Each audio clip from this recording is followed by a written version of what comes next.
La época medieval, también conocida como el medievo o como la vemos aquí, la Edad Media, es el periodo histórico comprendido aproximadamente entre los siglos V y XV. La sociedad estaba dividida en estamentos. En la base encontramos a los campesinos, libres o siervos, quienes suponían la inmensa mayoría de la población. En el escalafón intermedio se encuentran los militares y los nobles, laicos o eclesiásticos. No todos tenían la misma categoría, sino que el estatus dentro de estos dos grupos variaba. Acabamos en la cúspide con la realeza, es decir, el rey y su familia. La sociedad medieval fue durante siglos una sociedad básicamente rural. En la Edad Media, el 90% de la población vivía en el campo, centro de toda actividad y vida diaria para los habitantes de aquella época. La casa, como en cualquier otro aspecto de la vida cotidiana medieval, dependía del nivel socioeconómico de sus habitantes. Las viviendas de los campesinos contaban con una sola estancia, que hacía al mismo tiempo de cocina, salón y habitación. En este habitáculo también se trabajaba, se almacenaba la cosecha y los útiles de arar. Si por el contrario eran artesanos, estos compartían su casa con el taller y en muchos de los casos incluso con la tienda, abierta esta al público. Con el paso del tiempo, las casas se dividirían en varias dependencias, estableciendo en cada una de ellas una actividad concreta. En el otro espacio, el urbano, las casas se convierten en reflejo del poder de las personas, demostrado por medio de la fachada. Las casas más habituales en las ciudades se componen de 2 pisos y están construidas de piedra y madera. Los ricos, que desde el inicio de la civilización han existido y que ciertamente son quienes han dado forma a la civilización moderna, eran los opresores de las demás clases sociales. Vivían en castillos de piedra y su riqueza se medía por el espesor de los muros y la solidez de las fortificaciones exteriores. Los campesinos se hacían unas chozas de adobe que a menudo se incendiaban y había que reconstruir. Bastaba un solo descuido para dar lugar a una catástrofe.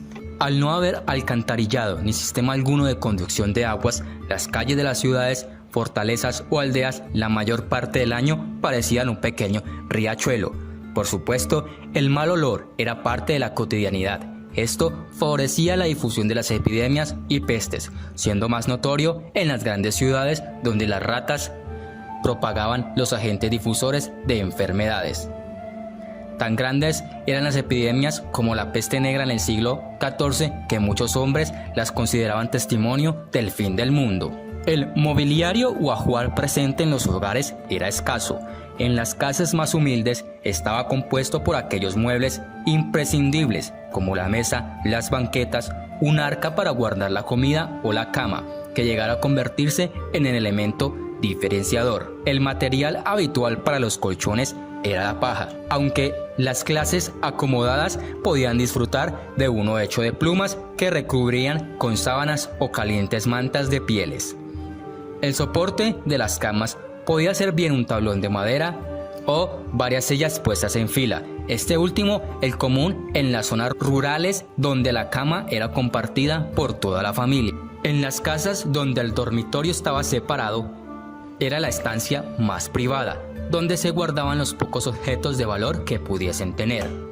La cocina suponía el espacio más importante de cualquier hogar, principalmente por la presencia de la chimenea, que además de aportar calor, iluminaba la casa. Las casas con más recursos económicos contaban con todo tipo de cacharros, como recipientes de barro, de estaño, cobre o hierro, además de manteles y paños. El agua había que irla a buscar al pozo o a la fuente. La luz era proporcionada por las velas y alguna que otras antorchas resinosas que despedían tanto humo como luz. Cuando se hacían grandes banquetes, los perros y los mendigos se disputaban bajo la mesa los trozos de carne y los huesos que los comensales cedían. Los alimentos básicos que se consumían eran el pan, vino y cerveza. El resto de alimentos que ingerían solían ser aquellos que se vendían en las ferias o mercados locales: carne, pescado, frutas y legumbres, siendo en el campo menos variada la alimentación que en la ciudad, donde podremos encontrar por ejemplo especias, producto solo consumido por la nobleza, debido a su precio elevado.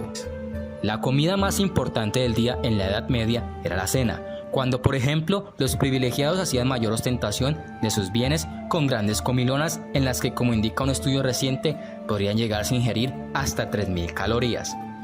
El domingo era el día más importante de la semana, era cuando toda la familia o el grupo iba a misa, donde lucían sus mejores ropajes y cocinaban sus más destacadas comidas. Después del acto religioso, era común que los vecinos acudiesen a las tabernas, donde se servía vino y comida mientras se divertían. Único día de la semana, al margen de otras muchas festividades religiosas y de otras índoles, en el que estaban permitidas las horas de ocio que ocupaban de diversas formas, jugando a los naipes o dados, y los niños a la pelota u otros objetos sencillos. Pero mayormente eran las plazas el mayor centro de atención, siendo la poesía el mayor divertimiento del pueblo. Aquel que no encontraba un modo mejor de pasar el tiempo tenía oportunidad de asistir, si era el caso, a la ejecución de las penas a los condenados, que se consumaban en una plaza pública. En ese lugar podía contemplar a los malhechores encerrados en una jaula y expuestos en ella o en la picota al escarnio público, y a otros sometidos a la fustigación, y podía también presenciar una decapitación. La familia era la primera unidad de producción para los campesinos medievales. Cada miembro de la familia tenía una función en ella, existiendo así una división del trabajo según el sexo, la edad o el estatus de la persona. Mientras que los hombres y jóvenes trabajaban las tierras, las mujeres eran las encargadas del ganado, del huerto, del vestido y de la preparación y conservación de los alimentos y las bebidas, como podía ser el vino, los cereales para el invierno o la mantequilla. Importantísima era su función, dado el carácter de subsistencia que tenía la economía. En la Edad Media, un altísimo porcentaje de la población era analfabeta. Las personas que sabían leer y escribir eran los clérigos, es decir, los hombres sabios, letrados, con estudios escolásticos, aunque no fuesen religiosos. La educación en la Edad Media se impartía inicialmente en las escuelas de los monasterios y se centraba exclusivamente en aquellos que iban a formar parte del clero. Lógicamente, los conocimientos que recibían estaban muy vinculados con la iglesia. Aprendían nociones de liturgia, oraciones y la Biblia. Era una enseñanza fundamentalmente memorística. Los alumnos repetían lo que tenían que aprender hasta que lo memorizaban. Muchos de ellos no sabían ni leer ni escribir. Aún así, aprendían de memoria los conceptos básicos y con ello era suficiente. Los futuros sacerdotes sí debían aprender a escribir y leer en latín, que, como sabemos, era la lengua de cultura y de la liturgia católica. Hasta la llegada de Carlomagno, que creó nuevas escuelas abiertas a todo el mundo, no solo a los religiosos. Había dos tipos de escuelas: los primeros estudios y los estudios superiores. La inseguridad en la Edad Media era alta, debido a las guerras entre señores feudales y reyes por territorio, dado que la posesión de la tierra era un factor clave para el crecimiento económico. Esto hacía que la sociedad viviera siempre con incertidumbre y miedo. Todo esto trajo consigo una crisis social, económica y cultural, dando las raíces de la Edad Moderna en medio de la disolución del mundo medieval a finales del siglo XIV.